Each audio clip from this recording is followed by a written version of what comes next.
Halo semuanya, selamat datang di channel Albi Film.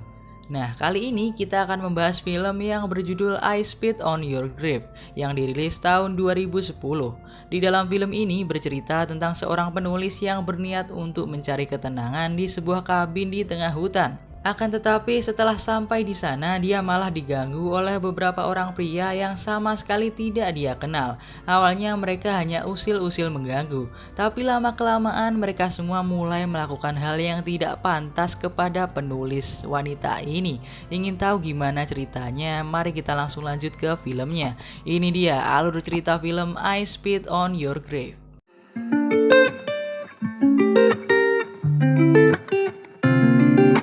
Film ini diawali dengan memperlihatkan seorang wanita bernama Jennifer Hill. Dia merupakan seorang penulis novel dan dia berencana ingin melakukan sebuah perjalanan ke tempat yang sunyi agar bisa lebih fokus dalam mengarang cerita yang akan dia buat. Perjalanan ini pun akan dimulai dan sebelum itu dia pun pergi menemui seseorang yang bernama Earl yang merupakan pemilik dari kabin yang ingin dia sewa. Sesampainya di tempat Earl, dia langsung memberikan kunci kabin dan juga peta menuju ke kabin tersebut. Tetapi karena petanya membuat Jennifer sedikit bingung, akhirnya dia pun mampir untuk membeli bensin. Sekaligus dia pun menanyakan alamat dari kabin yang telah dia sewa itu.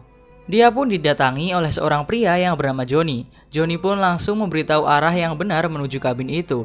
Karena penampilan Jennifer sedikit menggoda, Johnny pun menjadi sedikit tertarik kepada Jennifer. Tapi karena Jennifer merasa risih, dia pun tidak sengaja membuat Johnny menjadi malu di hadapan rekan-rekannya. Lalu tanpa banyak berkata-kata, Jennifer pun langsung pergi dari tempat ini untuk menuju ke kabinnya.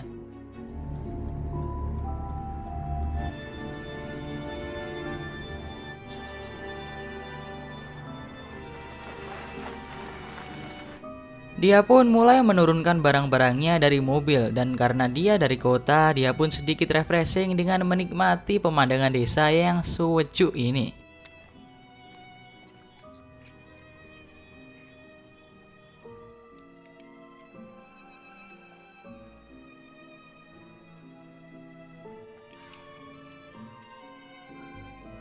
Setelah itu Jennifer pun mulai melanjutkan proyek novel yang akan dia buat. Tapi ketika dia ingin menulis, dia mendengar sebuah suara dari gudang yang berada di seberang rumahnya itu. Namun saat dia cek ternyata di dalam situ tidak ada siapa-siapa. Saat ingin kembali untuk melanjutkan novelnya, dia tidak sengaja menumpahkan minumannya yang membuat pakaiannya menjadi kotor. Dia pun segera mencuci pakaiannya itu, namun terlihat dari luar ada seseorang yang sedang memata-matai Jennifer dan juga merekamnya. Singkat cerita, hari pun berlalu dan Jennifer sudah menghabiskan satu malam di kabin ini. Keesokan harinya, Jennifer pun mengawali paginya dengan lari pagi di daerah sekitar kabinnya. Dan secara tidak langsung, dia menemukan sebuah bangunan yang sudah lama tidak pernah dikunjungi. Dia pun memasuki bangunan itu. Namun karena takut, dia pun memutuskan saja untuk kembali ke kabinnya. Karena kita habis jogging, seharusnya kita mandi kan? Seperti halnya yang akan dilakukan Jennifer. Saat dia ingin mandi, ternyata airnya sangat-sangat kotor. Dirinya pun dengan cepat menelpon pemilik dari kabin itu untuk memperbaiki saluran airnya. Akan tetapi setelah selesai menelpon, Jennifer tidak sengaja menjatuhkan HP-nya ke dalam kloset. Seketika HP-nya pun rusak dan sama sekali tidak bisa digunakan lagi. Tak berselang lama datanglah seseorang yang bernama Matt, yang merupakan orang suruhan dari Earl yang bertugas untuk memperbaiki saluran air di kabinnya Jennifer. Setelah Matt memperbaiki saluran airnya sebagai ucapan terima kasih, Jennifer pun langsung mencium Matt. Matt yang merupakan orang yang lugu dan pemalu langsung kabur dari tempat itu setelah mendapatkan ciuman dari Jennifer. Di sore harinya diperlihatkan bahwa Matt sedang berkumpul dengan Johnny, Andy, dan juga Stanley. Salah satu rekannya itu yaitu Stanley menunjukkan sebuah rekaman pada saat Jennifer sedang mencuci baju. Rupanya Stanley lah yang diam-diam mengambil video Jennifer saat dia mencuci bajunya. Mereka semua pun sedikit membahas tentang Jennifer yang berasal dari kota. Mereka semua menganggap bahwa gadis kota adalah gadis yang tidak benar, yang hanya suka mabuk-mabukan dan bermain cinta. Matt yang pada dasarnya orang lugu langsung memberitahukan rekan-rekannya bahwa dirinya telah dicium oleh Jennifer. Johnny yang mendengar hal itu tentu saja tidak percaya dengan hal itu. Karena Johnny tidak ingin kalah dari Matt, ia pun berencana untuk menaklukkan hati dari wanita itu. Di malam harinya, Jennifer yang sedang melanjutkan novelnya, dia pun lagi-lagi diganggu oleh seseorang. Saat keluar untuk mengecek, dia sama sekali tidak menemukan keberadaan siapapun. Dan ketika ingin masuk kembali, dirinya terkejut karena tampilan laptopnya telah berubah. Tak berselang lama, muncullah mereka berempat yang sudah ada di dalam kabin ini. Mereka bertiga selain Matt mulai mengganggu Jennifer. Walaupun Jennifer sudah mengatakan bahwa dirinya sudah memanggil pacarnya, tapi Johnny dan yang lainnya tidak takut dengan ancaman tersebut. Mereka bertiga ini akhirnya memperlakukan Jennifer seperti binatang yang harus mau melakukan apa saja yang diperintahkan oleh ketiga bajingan ini. Di tengah-tengah penyiksaan mereka, akhirnya Jennifer mendapatkan kesempatan untuk kabur. Dia pun langsung berlari sekencang-kencangnya menjauhi kabin itu. Dan di tengah hutan, Jennifer bertemu dengan Earl, yaitu pemilik kabin dan juga seorang sheriff. Jennifer kemudian menceritakan semua kejadian yang baru saja dialami di kabin tersebut ke sheriff. Sheriff itu pun kemudian menyuruh Earl untuk pulang dan dirinya yang akan langsung mengecek ke lokasi itu. Sesampainya di kabin, si sheriff sama sekali tidak menemukan keberadaan dari siapa-siapa. Dan saat berkeliling, sheriff ini hanya menemukan botol minuman keras. Sheriff pun menganggap bahwa Jennifer hanya mengalami mabuk akibat minum terlalu banyak. Karena meminum minuman keras terlalu banyak itu pelanggaran hukum, sheriff pun langsung menyuruh Jennifer untuk berbalik menghadap ke tembok. Tapi di saat ini juga, sheriff melakukan hal yang tidak senonoh kepada Jennifer.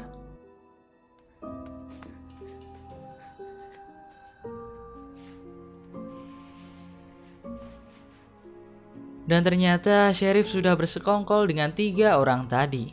Matt yang sebenarnya adalah orang baik hanya bisa terdiam ketika melihat Jennifer diperlakukan seperti itu. Johnny pun langsung membuka paksa pakaian dari Jennifer. Sementara itu Stanley bertugas untuk merekam seluruh kejadian yang mereka lakukan di kabin saat ini. Selagi mereka merekam, mereka memaksa Matt untuk melakukan mantap-mantap dengan Jennifer. Awalnya Matt pun menolak, tapi karena terus-terusan diancam, Matt pun akhirnya melakukan mantap-mantap dengan Jennifer.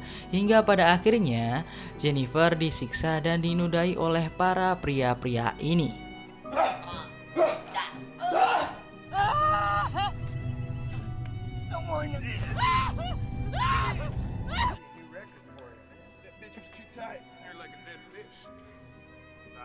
Jennifer yang baru saja berolahraga dengan 4 orang pria tentu saja sangatlah lemas. Namun dia mulai berjalan dan terus berjalan hingga akhirnya dia pun memutuskan untuk terjun dari atas jembatan ke dalam sungai. Mereka semua pun menjadi panik karena aksi nekat yang dilakukan oleh Jennifer. Sheriff pun kemudian menyuruh semuanya untuk mencari keberadaan dari Jennifer sampai ketemu. Sheriff sangat takut jika Jennifer selamat, dia akan mengadukan semuanya kepada polisi. Sheriff pun kemudian membagi tugas kepada mereka untuk melakukan patroli di sekeliling sungai. Sheriff kemudian langsung menghancurkan rekaman yang diambil oleh Stanley karena dia takut kalau rekaman itu nanti akan menjadi bukti nyata tentang perlakuan mereka terhadap Jennifer. Mereka semua kemudian mulai membakar semua pakaian dan merusak mobil Jennifer. Tak lupa juga, sheriff juga mengembalikan kunci dari kabin pada pemiliknya.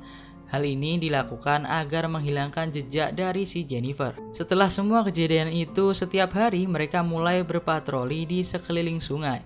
Tetapi sama sekali tidak menemukan tanda-tanda dari Jennifer. Mereka pun menganggap bahwa Jennifer telah tewas tenggelam.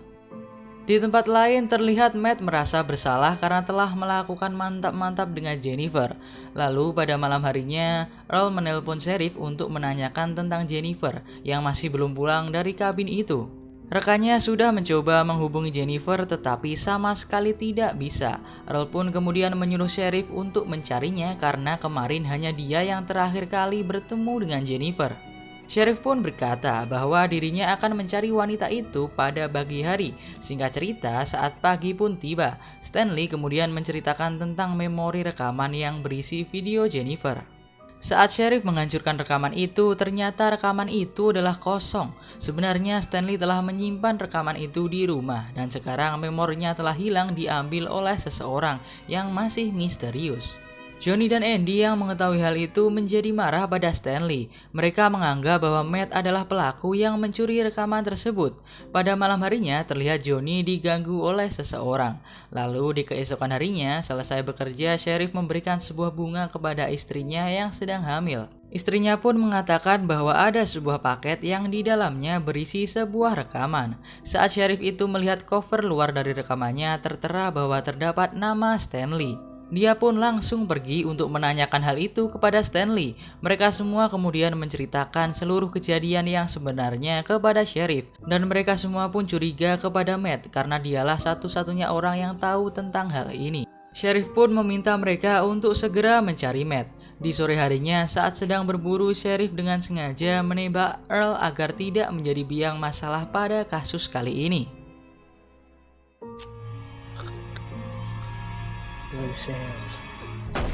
Di sisi lain terlihat Matt yang sedang tertidur di sebuah bangunan yang tak terpakai. Bangun-bangun dirinya melihat Jennifer. Ternyata dia masih hidup tepat berada di hadapannya. Dan bangunan ini adalah bangunan yang ditemukan Jennifer saat lari pagi di pertengahan film tadi. Setelah Matt terbangun, dia pun dengan cepat meminta maaf pada Jennifer karena kemarin dia terpaksa melakukan hal yang tidak pantas. Walaupun Matt sudah meminta maaf dengan tulus, Jennifer mengatakan bahwa maaf tidak cukup untuk menebus semua kesalahan yang Matt telah lakukan.